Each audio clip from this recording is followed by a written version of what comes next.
ਰਾਤ ਦੇ ਪਹਿਲੇ ਪਹਿਰ ਅਨੰਦਪੁਰ ਸਾਹਿਬ ਨੂੰ ਛੱਡ ਕੇ ਕੀਰਤਪੁਰ ਵੱਲ ਚਾਲੇ ਪਾ ਦਿੱਤੇ ਕਿ ਉਸ ਦਿਨ ਗੁਰੂ ਸੂਰਮੇ ਦਾ ਦਿਲ ਵੇਖਣ ਨੂੰ ਮਿਲਿਆ। ਵੈਰੀ ਦਲ 10 ਲੱਖ ਦੀ ਗਿਣਤੀ ਵਿੱਚ ਇੱਕ ਸਧਾਰਨ ਜਿਹੇ ਨਗਰ ਉੱਤੇ ਚੜ੍ਹ ਆਏ ਸਨ। ਗੁਰੂ ਸਾਹਿਬ ਦੇ ਥਾਪੜੇ ਨਾਲ ਉਹਨਾਂ ਦੇ ਅੰਦਰ ਸ਼ਕਤੀ ਜੋ ਉਜਾਗਰ ਹੋਈ ਹੋਏਗੀ, ਸਾਨੂੰ ਅੰਦਾਜ਼ਾ ਹੋ ਸਕਦਾ ਹੈ। ਇੱਕ ਵਾਰ ਵੀ ਨਹੀਂ ਸੋਚਿਆ ਕਿ ਇਹਨਾਂ ਨੂੰ ਮੈਂ ਮਾਰ ਮੁਕਾਉਣਾ ਹੈ, ਬਲਕਿ ਇਹਨਾਂ ਨੂੰ ਕਿਸ ਤਰੀਕੇ ਦੀ ਮਿਸਾਲੀ ਮੌਤ ਮਿਲਣੀ ਜੇ। ਗੁਰੂ ਸਾਹਿਬ ਦੀਆਂ ਬਾਹਾਂ ਦੇ ਬਲ ਦੇ ਨਾਲ ਉਹਨਾਂ ਦੇ ਪਿੱਛੇ ਤੁਰਦੇ ਸਨ ਕਿ ਸਾਨੂੰ ਰੱਖਣ ਵਾਲਾ ਕੋਈ ਹੈ ਤੇ ਅਸੀਂ ਅੰਨਾ ਵਿਸ਼ਵਾਸ ਰੱਖ ਕੇ ਇਹਨਾਂ ਦੇ ਨਾਲ ਜਾ ਸਕਦੇ ਹਾਂ, ਕਿਉਂਕਿ ਇਹਨਾਂ ਦੇ ਵੰਸ਼ਜ ਅੱਜ ਵੀ ਮੌਜੂਦ ਨੇ, ਜਿਹੜੇ ਹੁਣ ਵੀ ਦਗਾ ਕਰਦੇ ਨੇ, ਹੁਣ ਵੀ ਪਿੱਠ ਪਿੱਛੇ ਛੁਰੇ ਮਾਰਦੇ ਨੇ। ਸਤਿ ਸ਼੍ਰੀ ਅਕਾਲ। ਜਿੰਨੇ ਵੀ ਅੱਜ ਵੀਰ ਭੈਣ ਬਜ਼ੁਰਗ ਸੁਣ ਰਹੇ ਨੇ, ਅਸੀਂ ਪਿਛਲੇ ਪ੍ਰੋਗਰਾਮ ਵਿੱਚ ਇਹ ਦੱਸਿਆ ਸੀ ਕਿ ਕਿਸ ਤਰੀਕੇ ਦੁਸ਼ਮਣ ਘਿਓ ਦੇ ਦੀਵੇ ਬਾਲ ਰਿਹਾ ਸੀ ਕਿ ਮੈਂ ਸ਼ਾਇਦ ਜਿੱਤ ਰਿਹਾ, ਪਰ ਅਸਲ ਵਿੱਚ ਜਿੱਤ ਤਾਂ ਗੁਰੂ ਗੋਬਿੰਦ ਸਿੰਘ ਜੀ ਦੇ ਸਿੰਘਾਂ ਦੀ ਹੋਈ ਸੀ, ਜਿਨ੍ਹਾਂ 'ਚੋਂ ਇੱਕ ਵੀ ਜਿਉਂਦਾ ਸਿੰਘ ਉਹ ਫੜ ਨਹੀਂ ਸਨ ਸਕੇ। ਅਤੇ ਫਿਰ ਅਖੀਰ ਜਿਵੇਂ ਫੈਸਲਾ ਲਿਆ ਗਿਆ ਸੀ, ਜਦੋਂ ਗੁਰੂ ਗੋਬਿੰਦ ਸਿੰਘ ਜੀ ਨੇ ਨਿਕਲਣਾ ਸੀ ਦਸੰਬਰ ਦੇ ਪਹਿਲੇ ਹਫ਼ਤੇ ਆਪਣੇ ਸਾਥੀਆਂ ਨਾਲ, ਰਾਤ ਦੇ ਪਹਿਲੇ ਪਹਿਰ ਅਨੰਦਪੁਰ ਸਾਹਿਬ ਨੂੰ ਛੱਡ ਕੇ ਕੀਰਤਪੁਰ ਵੱਲ ਚਾਲੇ ਪਾ ਦਿੱਤੇ। ਗੱਲ ਬੜੀ ਇਸ ਸਮੇਂ ਧਿਆਨ ਦੇਣ ਵਾਲੀ ਹੈ ਕਿ ਉਹਨਾਂ ਦੇ ਨਾਲ ਕੌਣ ਸਨ। ਉਸ ਸਮੇਂ ਜਿਹੜੇ ਨਾਲ ਗੁਰੂ ਸਾਹਿਬ ਦੇ ਨਾਲ ਜੁੜੇ ਸਨ, ਉਹ ਸਨ ਕੰਗਾਲ ਜਿਹੇ, ਸਧਾਰਨ ਜਿਹੇ, ਆਮ ਜਿਹੇ ਲੋਕ, ਜਿਨ੍ਹਾਂ ਵਿੱਚ ਨਾਈ, ਛੀਂਬੇ, ਝਿਊਰ, ਯਾਨੀ ਗੁਰੂ ਸਾਹਿਬ ਦੇ ਉਹ ਸਿੰਘ ਸਜੇ ਹੋਏ ਜਿਨ੍ਹਾਂ ਨੂੰ ਤਿਰਸਕਾਰ ਦੀ ਭਾਵਨਾ ਨਾਲ ਦੇਖਿਆ ਗਿਆ ਸੀ। ਉਹ ਸਾਰੇ ਜਾਨ ਦੀ ਬਾਜ਼ੀ ਲਾਉਣ ਲਈ ਗੁਰੂ ਸਾਹਿਬ ਦੇ ਨਾਲ ਟਿਕੇ ਸਨ ਕਿ ਸਾਨੂੰ ਅਣਖ ਲਈ ਜਿਉਣਾ ਮਰਨਾ ਸਿਖਾਇਆ ਹੈ। ਦਰਅਸਲ ਉਹ ਰਾਤ ਚਾਨਣ ਮੁਨਾਰੇ ਵਾਂਗ ਰਹੇਗੀ ਜਦੋਂ ਸ਼ੇਰ ਸੂਰਮੇ ਉੱਥੋਂ ਨਿਕਲੇ ਸਨ। ਦੁਨੀਆ ਦੇ ਸਾਹਮਣੇ ਇੱਕ ਵਿਲੱਖਣ ਮਿਸਾਲ ਕਾਇਮ ਹੋਈ ਸੀ। ਇਤਿਹਾਸ ਵਿੱਚ ਜੋ ਦਰਜ ਹੈ, ਵਾਕਈ ਜੇ ਮੈਂ ਪੜ੍ਹ ਕੇ ਸੁਣਾਵਾਂ ਤੁਸੀਂ ਹੈਰਾਨ ਹੋਵੋਗੇ। ਲਿਖਿਆ ਮਿਲਦਾ ਜੇ ਇੱਕ ਨਹੀਂ, ਦੋ ਨਹੀਂ, ਕਈ ਥਾਈਂ, ਅਤੇ ਖ਼ਾਸ ਕਰ ਜਦੋਂ ਮੁਗਲ ਇਤਿਹਾਸ ਦੇ ਵਿੱਚ ਇਹ ਦਰਜ ਹੋਵੇ ਜਾਂ ਸਾਡਾ ਇੱਕ ਮੁਸਲਮਾਨ ਵੀਰ ਵੀ ਇਹ ਲਿਖਦਾ ਹੋਵੇ, ਉਹ ਕੁਛ ਮਾਇਨੇ ਵੱਖ ਹੁੰਦੇ ਨੇ। ਫਿਰ ਲਿਖਦੇ ਕੀ ਨੇ ਕਿ ਉਸ ਦਿਨ ਗੁਰੂ ਸੂਰਮੇ ਦਾ ਦਿਲ ਵੇਖਣ ਨੂੰ ਮਿਲਿਆ। ਵੈਰੀ ਦਲ 10 ਲੱਖ ਦੀ ਗਿਣਤੀ ਵਿੱਚ ਇੱਕ ਸਧਾਰਨ ਜਿਹੇ ਨਗਰ ਉੱਤੇ ਚੜ੍ਹ ਆਏ ਸਨ। ਉੱਥੇ 10,000 ਦੇ ਕਰੀਬ ਸਿੰਘ ਸਨ, ਜਿਨ੍ਹਾਂ ਦੇ ਪਿਓ ਦਾਦੇ ਜੱਦੀ ਫੌਜੀ ਨੌਕਰੀ ਕਰਦੇ ਨਹੀਂ ਸਨ ਆ ਰਹੇ, ਅਤੇ ਇਹ ਉੱਚ ਜਾਤੀਆਂ ਦੀ ਨਜ਼ਰ ਵਿੱਚ ਕੀੜੇ ਮਕੌੜੇ ਸਨ। ਇਹ ਲਿਖਿਆ ਮਿਲਦਾ ਜੇ ਸਾਡੇ ਹੀ ਇੱਕ ਮੁਸਲਮਾਨ ਵੀਰ ਵੱਲੋਂ, ਜਿਨ੍ਹਾਂ ਨੇ ਲਿਖਿਆ ਕਿ ਉਹ ਰਾਤ ਧਰਤੀ ਦੇ ਬੰਦਿਆਂ ਵਾਸਤੇ ਰਹਿੰਦੀ ਦੁਨੀਆ ਤੱਕ ਇੱਕ ਚਾਨਣ ਮੁਨਾਰਾ ਸਾਬਤ ਹੋਏਗੀ, ਕਿਉਂਕਿ ਸੂਰਮੇ ਗੁਰੂ ਨੇ ਇੱਕ ਬੇਮਿਸਾਲ ਮਿਸਾਲ ਜੋ ਕਾਇਮ ਕੀਤੀ। ਚੁਫੇਰੇ 10 ਲੱਖ ਦੇ ਕਰੀਬ ਵੈਰੀ ਦਲ ਠਾਠਾਂ ਮਾਰ ਰਿਹਾ ਸੀ। ਉਹਦੇ ਵਿੱਚੋਂ ਦੀ ਸਿਰਫ 1,500 ਸਿੰਘਾਂ ਨਾਲ ਜਾਨ ਤਲੀ 'ਤੇ ਧਰ ਕੇ ਸਿੰਘ ਲੰਘ ਰਹੇ ਸਨ। ਅਤੇ ਫਿਰ ਉਸ ਨਾਮ ਮਾਤਰ ਕਿਲਾ, ਜੋ ਸਾਨੂੰ ਨਾਮ ਜਦੋਂ ਅਸੀਂ ਲੈਂਦੇ ਹਾਂ ਕਿਲੇ ਦਾ, ਲੱਗਦਾ ਹੈ ਕਿ ਬੜੀਆਂ ਚੌੜੀਆਂ ਚੌੜੀਆਂ ਕੰਧਾਂ ਅਤੇ ਬੜਾ ਤਗੜਾ ਉਸ ਥਾਂ 'ਤੇ ਪਹਿਰਾ ਹੋਏਗਾ ਅਤੇ ਕਿਲਾ ਸ਼ਾਇਦ ਉਹਨਾਂ ਨੂੰ ਬਚਾ ਰਿਹਾ ਹੋਏਗਾ, ਪਰ ਇਹ ਕਿਲਾ ਲਗਭਗ ਢਹਿ ਚੁੱਕਾ ਸੀ। ਨਾਮ ਮਾਤਰ ਮਾੜੀਆਂ ਮੋਟੀਆਂ ਕੰਧਾਂ ਖੜੀਆਂ, ਪਰ ਪਿੱਛੇ ਜਿਹੜੇ ਸੂਰਮੇ ਖੜੇ ਸਨ ਉਹ ਸਨ ਜਿਨ੍ਹਾਂ ਨੇ ਅਸਲ ਕਿਲਾ ਬਣਾਇਆ ਹੋਇਆ ਸੀ।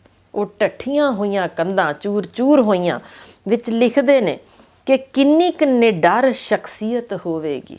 ਇਹ ਗੁਰੂ ਸਾਹਿਬ ਲਈ ਉਹਨਾਂ ਨੇ ਲਿਖਿਆ ਸੀ ਕਿ ਹਥਿਆਰ ਸੁੱਟਣ ਦਾ ਇੱਕ ਵੀ ਸਿੰਘ ਅਜਿਹਾ ਨਹੀਂ ਸੀ ਜਿਹਨੇ ਨਾਂ ਲਿਆ ਹੋਵੇ। ਅਤੇ ਫਿਰ ਇਹ ਸਾਰੇ ਦੇ ਸਾਰੇ ਅਜਿਹੇ ਸਨ ਜਿਨ੍ਹਾਂ ਦੇ ਦਿਲ ਵਿੱਚ ਆਪਣੇ ਗੁਰੂ ਵਾਸਤੇ, ਗੁਰੂ ਗੋਬਿੰਦ ਸਿੰਘ ਜੀ ਵਾਸਤੇ ਅਥਾਹ ਇੱਜ਼ਤ ਸੀ। ਲਿਖਿਆ ਇਹ ਮਿਲਦਾ ਜੇ ਕਿ ਉਸ ਮਾਲਕ ਗੁਰੂ ਦੇ ਨਾਲ 2 ਛੋਟੇ ਛੋਟੇ ਬਾਲ ਵੀ ਸਨ। ਅੰਦਾਜ਼ਾ ਲਾ ਕੇ ਵੇਖੀਏ ਕਿ ਜਿਸ ਮੁਸਲਮਾਨ ਵੀਰ ਨੇ ਇਹ ਲਿਖਿਆ ਇਤਿਹਾਸ, ਉਸ ਨੂੰ ਵੀ ਅੰਦਾਜ਼ਾ ਸੀ ਕਿ ਇੱਕ 5 ਵਰਿਆਂ ਦਾ, ਜੋ ਕਿ ਅਜੇ 6 ਦਾ ਹੋਇਆ ਹੀ ਨਹੀਂ, 5 ਸਾਲ ਕੁਛ ਮਹੀਨਿਆਂ ਦਾ ਬਾਲ ਸੀ, ਤੇ ਫਿਰ ਇੱਕ 8 ਸਾਲ ਕੁਛ ਮਹੀਨਿਆਂ ਦਾ ਬਾਲ ਜੋ ਨਾਲ ਸਨ। ਤੇ ਅੰਦਾਜ਼ਾ ਲਾਈਏ 9 ਮਹੀਨੇ ਭੁੱਖੇ ਭਾਣੇ ਦਰਖਤਾਂ ਦੀਆਂ ਛਿੱਲਾਂ ਖਾ ਕੇ, ਤੇ ਜਿਸ ਤਰੀਕੇ ਦੀ ਸ਼ਹਾਦਤ ਉਹਨਾਂ ਦੀ ਹੋਈ, ਇਹ ਵੀ ਕੋਈ ਲੁਕੀ ਹੋਈ ਗੱਲ ਨਹੀਂ ਕਿ ਜਿੰਨੀ ਅਣਖ ਨਾਲ ਭੁੱਖੇ ਤੇ ਆਏ, ਜਿਹੜੇ 9 ਮਹੀਨੇ ਲੰਘ ਸਕਦੇ ਸਨ, ਉਹਨਾਂ ਲਈ ਉਹ ਠੰਡੇ ਬੁਰਜ ਦੀਆਂ 3 ਰਾਤਾਂ ਕੀ ਹੋਈਆਂ ਹੋਣਗੀਆਂ, ਤੇ ਕਿਸ ਤਰੀਕੇ ਦੀ ਗੁਰੂ ਸਾਹਿਬ ਦੇ ਥਾਪੜੇ ਨਾਲ ਉਹਨਾਂ ਦੇ ਅੰਦਰ ਸ਼ਕਤੀ ਜੋ ਉਜਾਗਰ ਹੋਈ ਹੋਏਗੀ। ਸਾਨੂੰ ਅੰਦਾਜ਼ਾ ਹੋ ਸਕਦਾ ਹੈ ਕਿ ਲਿਖਿਆ ਸੀ ਕਿ ਗੁਰੂ ਪਾਤਸ਼ਾਹ ਦੀ ਜਵਾਨ ਜੀਵਨ ਸਾਥਣ ਵੀ ਨਾਲ ਸੀ, ਜਿਗਰ ਦੇ ਟੁਕੜੇ ਵੀ ਨਾਲ ਸੀ, ਤੇ ਉਹ ਵੈਰੀ ਦੇ ਅਤਿਆਚਾਰ ਤੋਂ ਡਰਦੇ। ਜੇ ਇਤਿਹਾਸ ਵਿੱਚ ਵੇਖਿਆ ਜਾਵੇ ਤਾਂ ਬਹੁਤ ਸਾਰੇ ਪਿਤਾ ਆਪਣੇ ਹੀ ਬੱਚਿਆਂ ਨੂੰ ਮਾਰ ਮੁਕਾਉਂਦੇ ਨੇ ਜਾਂ ਆਪਣੀ ਪਤਨੀ ਨੂੰ ਜਾਨੋਂ ਮਾਰ ਦਿੰਦੇ ਨੇ ਤਾਂ ਕਿ ਵੈਰੀਆਂ ਦੇ ਹੱਥ ਨਾ ਆਉਣ।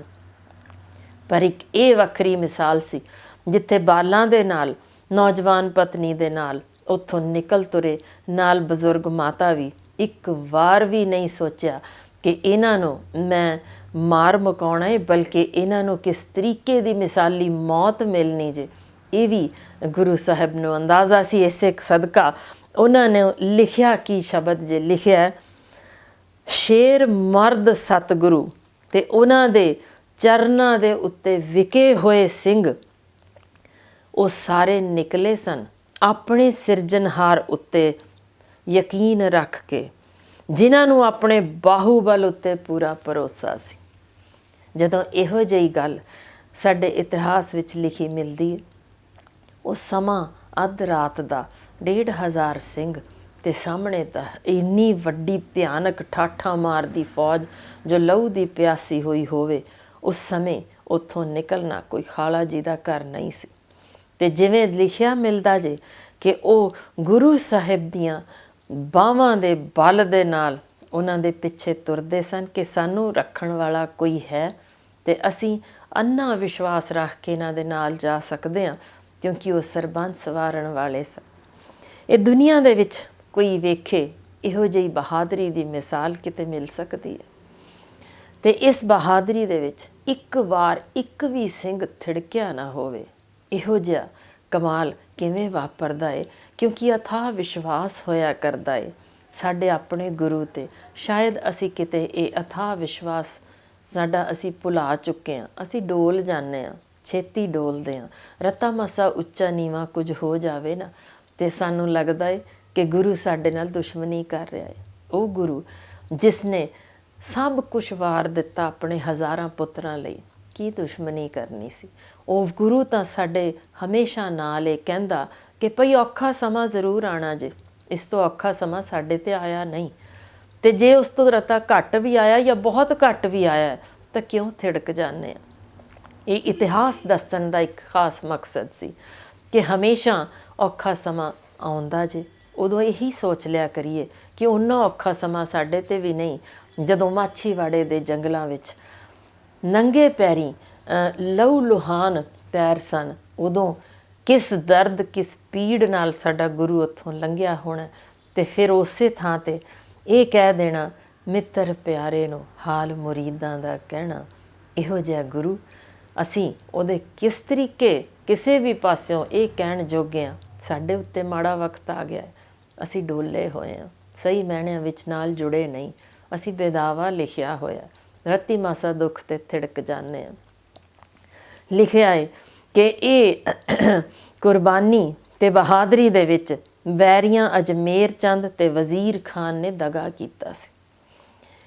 ਇਨਾਮ ਭੁਲਾਉਣੇ ਨਹੀਂ ਚਾਹੀਦੇ, ਕਿਉਂਕਿ ਇਹਨਾਂ ਦੇ ਵੰਸ਼ਜ ਅੱਜ ਵੀ ਮੌਜੂਦ ਨੇ ਜਿਹੜੇ ਹੁਣ ਵੀ ਦਗਾ ਕਰਦੇ ਨੇ, ਹੁਣ ਵੀ ਪਿੱਠ ਪਿੱਛੇ ਛੁਰੇ ਮਾਰਦੇ ਨੇ।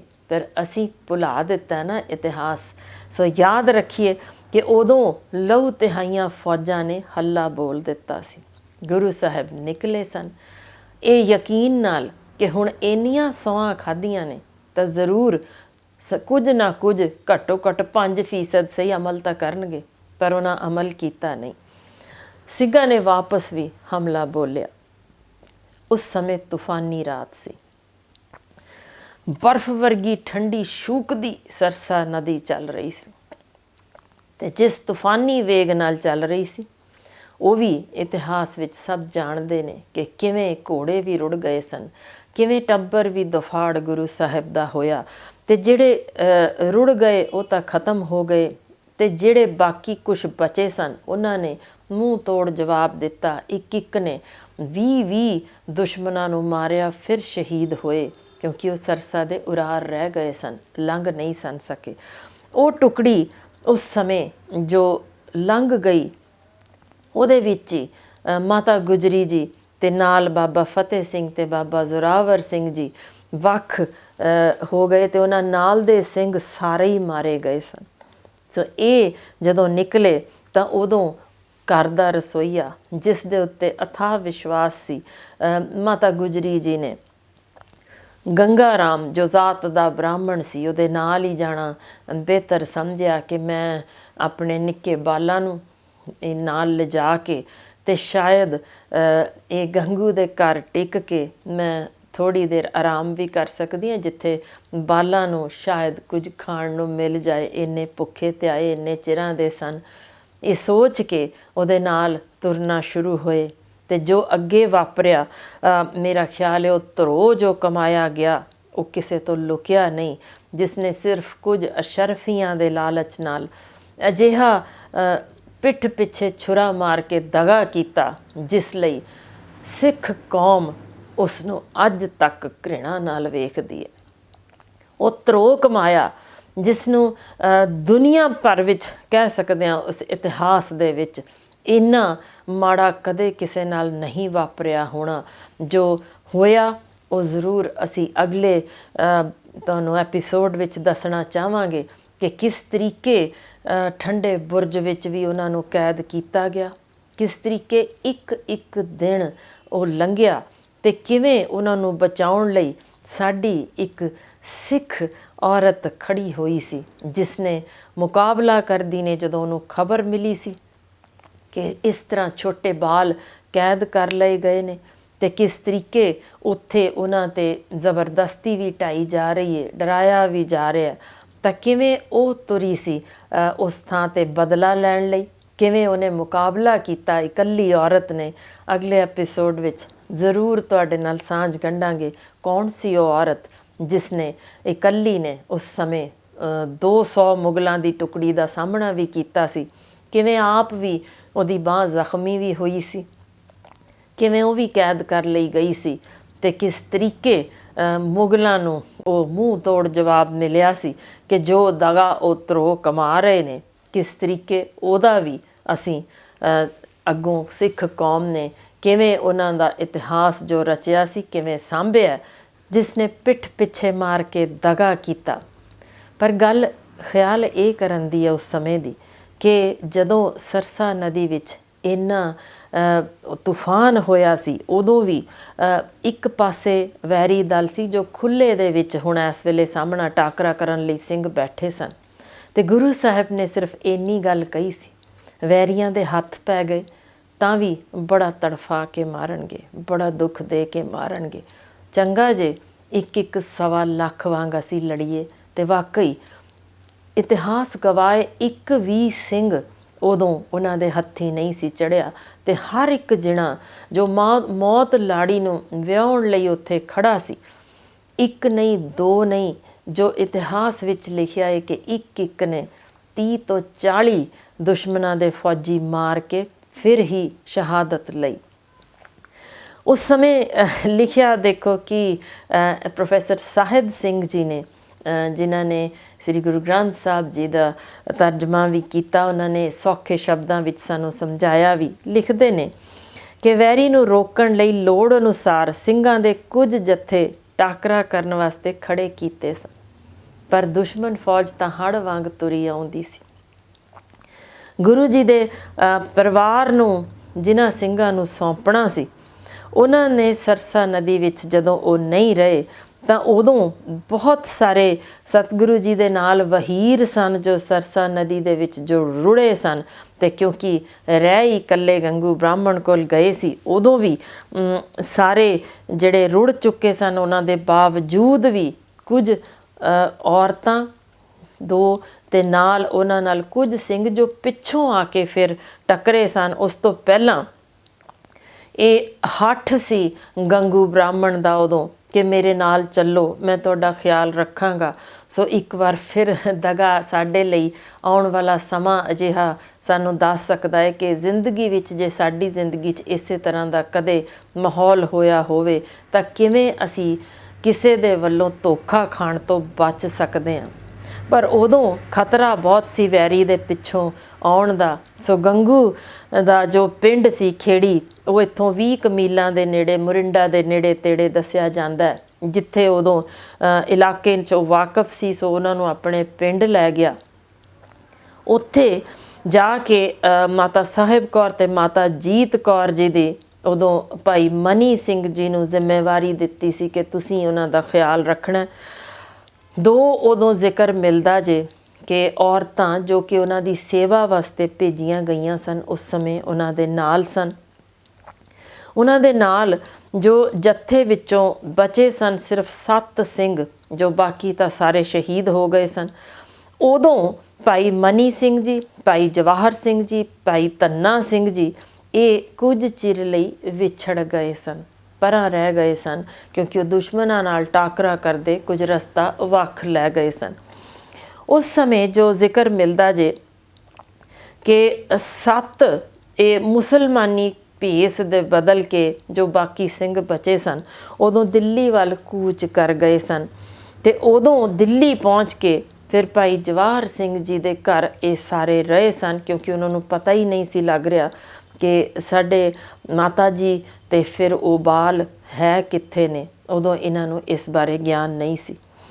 ਗੁਰੂ ਗੋਬਿੰਦ ਸਿੰਘ ਜੀ ਦੇ ਨਾਲ ਤੁਰੇ ਸਨ ਉਦੋਂ ਸਾਹਿਬਜ਼ਾਦਾ ਬਾਬਾ ਅਜੀਤ ਸਿੰਘ ਜੀ, ਬਾਬਾ ਜੁਝਾਰ ਸਿੰਘ ਜੀ, ਤੇ ਨਾਲ ਸਨ ਲਗਭਗ 150 ਦੇ ਕਰੀਬ ਘੁੜਸਵਾਰ ਸਿੰਘ ਜੋ ਉਦੋਂ ਉਹਨਾਂ ਦੇ ਨਾਲ ਤੁਰੇ ਸਨ। ਅਜੇ ਉਦੋਂ ਵੀ ਕਿਆ ਲਿਖਿਆ ਮਿਲਦਾ ਜੇ ਕਿ ਸਰਸਾ ਨਦੀ ਦੇ ਵਿੱਚ ਉਦੋਂ ਵੀ ਹੜ੍ਹ ਜ਼ੋਰਾਂ 'ਤੇ ਸੀ। ਇੰਨੇ ਕੁ ਸਿੰਘਾਂ ਨਾਲ ਤੇ ਆਪਣੇ 2 ਲਖਤੇ ਜਿਗਰਾਂ ਨਾਲ ਜਦੋਂ ਉਹ ਲੰਘ ਰਹੇ ਸਨ, ਉਦੋਂ ਜ਼ਿਕਰ ਹੈ ਕਿ ਵੈਰੀ ਦਲ ਸਗੋਂ ਰੁਕ ਗਿਆ ਸੀ ਕਿ ਇੰਨਾ ਹੜ੍ਹ ਤੇ ਅਸੀਂ ਤੇ ਯਕੀਨਨ ਮਰ ਜਾਵਾਂਗੇ। ਇੱਕ ਵੀ ਵੈਰੀ ਦਲ ਦਾ ਬੰਦਾ ਸਰਸਾ ਨਦੀ ਵਿੱਚ ਉਤਰਿਆ ਨਹੀਂ। ਸਾਰੇ ਦੇ ਸਾਰੇ ਸਿੰਘ ਹੀ ਸਨ ਜਿਹੜੇ ਇਸ ਥਾਂ ਤੋਂ ਲੰਘ ਕੇ ਪਾਰ ਜਾ ਸਕੇ, ਕਿਉਂਕਿ ਬਾਕੀਆਂ 'ਚ ਤਾਂ ਇਹ ਜਿਗਰਾ ਹੀ ਨਹੀਂ ਸੀ ਲੰਘ ਸਕਦੇ। ਤੇ ਉਦੋਂ ਵੀ ਪਹਾੜੀ ਨਦੀਆਂ ਵਿੱਚ ਸਭ ਜਾਣਦੇ ਨੇ ਕਿ ਜਦੋਂ ਇੱਕਦਮ ਪਾਣੀ ਚੜ੍ਹੇ ਤਾਂ ਕਈ ਵਾਰ ਬਹੁਤ ਉਚਾਈ ਤੱਕ ਤੇ ਕਿੰਨੇ ਤਗੜੇ ਤੋਂ ਤਗੜੇ ਪੱਥਰ ਤੱਕ ਰੋੜ ਕੇ ਲੈ ਜਾਂਦਾ। ਉਦੋਂ ਵੀ ਕਿਉਂਕਿ ਸਮਾਂ ਬਹੁਤ ਥੋੜ੍ਹਾ ਸੀ, ਦੁਸ਼ਮਣ ਵੱਡੀ ਗਿਣਤੀ ਵਿੱਚ ਸੀ, ਲੰਘਣਾ ਜ਼ਰੂਰ ਸੀ। ਸੋ ਓਨੇ ਕੁ ਥੋੜ੍ਹੇ ਸਾਥੀ ਜਿੰਨੇ ਲੰਘ ਸਕੇ ਸਨ ਉਸ ਸਮੇਂ, ਉਹਨਾਂ ਨੂੰ ਲੈ ਕੇ ਗੁਰੂ ਸਾਹਿਬ ਵੀ ਰੋਪੜ ਵੱਲ ਨੂੰ ਤੁਰ ਪਏ ਸਨ। ਰੋਪੜ ਜਾ ਕੇ ਕੀ ਹੋਇਆ ਕਿ ਜਦੋਂ ਤੁਰਦੇ ਜਾਂਦੇ ਰਸਤੇ ਵਿੱਚ ਲਿਖਿਆ ਮਿਲਦਾ ਜੇ ਕਿ ਇੱਧਰੋਂ ਉੱਧਰੋਂ ਇਕੱਠੇ ਹੋਏ ਜਾਂ ਕੁਛ ਬਾਅਦ ਵਿੱਚ ਜੋ ਲੰਘੇ ਸਿੰਘ, ਉਹ ਗਿਣਤੀ ਲਗਭਗ 1,500 ਸਿੰਘਾਂ ਦੀ ਹੋ ਗਈ ਸੀ ਜੋ ਗੁਰੂ ਸਾਹਿਬ ਦੇ ਨਾਲ ਸਨ। ਪਰ ਇਹਨਾਂ ਵਿੱਚੋਂ ਸਿਰਫ 500-700 ਸਨ ਜਿਨ੍ਹਾਂ ਕੋਲ ਆਪਣੇ ਘੋੜੇ ਵੀ ਸਨ, ਯਾਨੀ ਬਾਕੀ ਨਿਹੱਥੇ ਵੀ ਸਨ, ਪੈਦਲ ਵੀ ਸਨ। ਤੇ ਫਿਰ ਕੀ ਕੌਤਕ ਵਾਪਰਿਆ ਅਗਲੇ ਐਪੀਸੋਡ ਵਿੱਚ ਜ਼ਰੂਰ ਤੁਹਾਡੇ ਨਾਲ ਫਿਰ ਸਾਂਝ ਗੰਢਾਂਗੇ ਕਿ ਕਿਵੇਂ ਗੁਰੂ ਸਾਹਿਬ ਨੇ ਵੇਖਿਆ ਕਿ ਇੰਨੇ ਕੁ ਸਿੰਘਾਂ ਨਾਲ ਮੈਂ ਹੁਣ ਮੁਕਾਬਲਾ ਕਰਨਾ ਹੈ, ਕਿਉਂਕਿ ਦੁਸ਼ਮਣ ਕਿਤੇ ਪਰਾਂ ਨਹੀਂ ਸਨ, ਸਿਰਫ ਰਾਹ ਲੱਭ ਰਹੇ ਸਨ ਜਾਂ ਦੂਜੇ ਪਾਸਿਓਂ ਹੱਲਾ ਬੋਲਣ ਦੀ ਤਿਆਰੀ ਵਿੱਚ ਸਨ। ਹੁਣ ਇਹ ਟੱਬਰ ਦਾ ਵਖਰੇਵਾਂ ਵੀ ਸੀ ਤੇ ਫਿਰ ਦੁਸ਼ਮਣ ਦਾ ਨਾਲ ਹੱਲਾ ਵੀ ਸੀ। ਇਸ ਸਮੇਂ ਕਿੰਨਾ ਔਖਾ ਉਸ ਗੁਰੂ ਸਾਹਿਬ 'ਤੇ ਉਹ ਸਮਾਂ ਹੋਣਾ ਜਦੋਂ ਇਹ ਸਭ ਕੁਛ ਜਾਣਦੇ ਬੁੱਝਦੇ ਵੀ ਲਗਾਤਾਰ ਹਿੰਮਤ ਦੇਣੀ ਆਪਣੇ ਸਿੰਘਾਂ 'ਚ ਕਿ ਤੁਸੀਂ ਡਟੇ ਰਹੋ, ਤੁਸੀਂ ਤਗੜੇ ਰਹੋ। ਇਸ ਤਰ੍ਹਾਂ ਕਰਨਾ ਕੋਈ ਖਾਲਾ ਜੀ ਦਾ ਘਰ ਨਹੀਂ ਹੁੰਦਾ। ਵੇਖਦੇ ਹਾਂ ਅਗਲੇ ਐਪੀਸੋਡ ਵਿੱਚ ਕਿਸ ਤਰੀਕੇ ਗੁਰੂ ਸਾਹਿਬ ਨੇ ਮੁਕਾਬਲਾ ਕੀਤਾ।